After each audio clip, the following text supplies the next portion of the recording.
किसी ने बड़े कमाल की बात कही है कि जीवन मिलना भाग्य की बात है, मृत्यु होना समय की बात है और मृत्यु के बाद भी लोगों के दिलों में जीवित रहना कर्मों की बात है।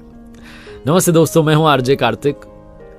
एक डॉक्टर साहब अपने अस्पताल में दौड़े चले आ रहे थे, जितनी स्पीड में चल सकते थे भागे चले आ रहे थे।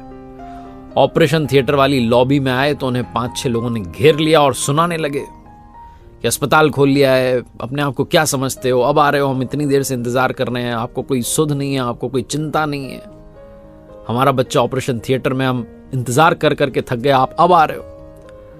डॉक्टर साहब ने कहा, आप मुझे जाने दीजिए, मुझे काम करना है। वो लोग सुनाए जा रहे थे कि डॉक्टर साहब आपका बेटा होता तो क्या आप इतने आराम से आते, आप भाग कर आते, आप जल्दी आते, आप ये करते वो करते, बहुत कुछ कह दिया डॉक्टर साहब को। डॉक्टर साहब ने कोई रिएक्ट नहीं किया, वो दौड़े चले गए ऑपरेशन थिएटर में। 1-1.5 घंटे तक ऑपरेशन चला। उसके बाद जब बाहर निकले तो वापस इन 5-6 लोगों ने घेर लिया कि क्या हुआ क्या। उन्होंने कहा बच्चा ठीक है, अब जल्द रिकवर करेगा, ऐसा बोल के वो जा रहे थे। फिर उनसे सवाल करने लगे, कब डिस्चार्ज होगा, ये होगा। डॉक्टर साहब ने कहा, अब ये सारे सवाल आप नर्स से पूछ लीजिएगा, मुझे जाने दीजिए। और जिस स्पीड से आए थे उससे 2 गुनी स्पीड से वो निकल गए। ये जो 5-6 लोग थे उस बच्चे के घर से, माता पिता चाचा मामा, उनको लगने लगा कैसा घमंडी डॉक्टर है, बात तक करने की तमीज नहीं है।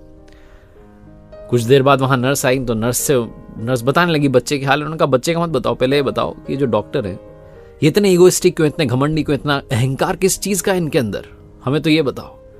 सीधे मुंह बात नहीं करते, आए थे तब हमने पूछा तो जवाब नहीं दे रहे थे, जा रहे हैं तब जवाब नहीं दे रहे हैं। बहुत सारे डॉक्टर्स हैं और ये तो हम मुसीबत में थे इसलिए आपके यहां पर आना पड़ा। नर्स रुआसी हो गई, इमोशनल हो गई, कहने लगी कि आप ऐसा मत कहिए, डॉक्टर साहब बहुत अच्छे हैं, बहुत अच्छे दिल के हैं। आपको शायद पता नहीं, आज सुबह एक रोड एक्सीडेंट में इनके बेटे की डेथ हो गई, लेकिन हमारा फर्ज है इन्हें बताना कि कोई पेशेंट आया ऑपरेशन थिएटर में, तो हमने कॉल किया, अपनी ड्यूटी निभाई। हमें लगा था शायद डॉक्टर साहब मना कर देंगे, उन्होंने बिना देरी के, उन्होंने कहा मैं आ रहा हूं, बिना देरी के वो दौड़े चले आए, ऑपरेशन थिएटर में गए, आपके बच्चे को का ऑपरेशन कर दिया, वो ठीक हो जाएगा, चिंता मत कीजिए। वापस डॉक्टर साहब दौड़ के गए क्योंकि संध्या होने को आई है, शाम होने को आई है और डॉक्टर साहब को अपने बेटे का अंतिम संस्कार करना है।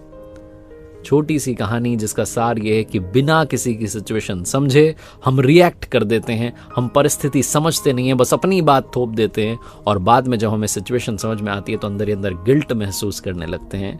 इसलिए जीवन में कभी भी किसी की भी सिचुएशन जाने बगैर कोई भी टीका टिप्पणी कमेंट मत कीजिएगा। एक बार फिर से वही बात जो अक्सर आपसे कहता हूं, अच्छा बनिए, बेहतर बनिए, बेहतरीन बनने का प्रयास कीजिए जीवन में, कर दिखाइए कुछ ऐसा कि दुनिया करना चाहे सिर्फ आपके जैसा। देखते रहिए हर सोमवार सुबह 9:30 बजे मेरे साथ एक नई मोटिवेशनल कहानी और हर शुक्रवार सुबह 9:30 बजे लर्निंग सीरीज का एक नया वीडियो।